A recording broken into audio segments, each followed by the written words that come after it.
One key thing about the moss stitch is that the chain one spaces in between each single crochet should be the same size as the single crochet, if not slightly larger.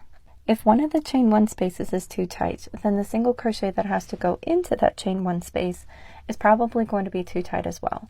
And then if that single crochet is too tight, then the chain one space after that single crochet is probably going to be too tight, and it's just going to domino until your rectangle looks like a trapezoid.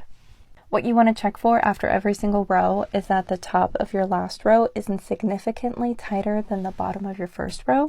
It's going to be a little bit tighter, but significantly is the word I'm going for. A good way to prevent it is to make sure that the loops get pushed back onto the body of the hook after every single yarn over, or whenever you pull up a loop, you want to make sure that it gets pushed back onto the body. Whenever you are just chaining, you want to make sure that those loops get pushed back onto the body. If they start traveling up to the neck, they could choke out your hook. I mean, I don't know if that's proper terminology. That's how I refer to it. But when you do that to your hook, it doesn't want to work for you. So I wouldn't want to either. So be gentle. Then the next thing, and this works for any stitch and crochet, is to use your other hand.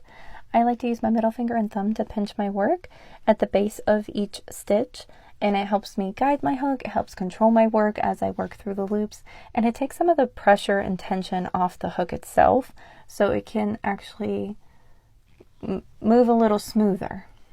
And then last thing, at the end of this video, I'll show you what the chain one spaces should look like. You want little bumps. That's what you're going for. It should not be perfectly flat across the top. You should have these little chain one spaces with bumps, and those are my tips. If you have any more, you can leave them in the comments, and I'm probably going to make a tension playlist.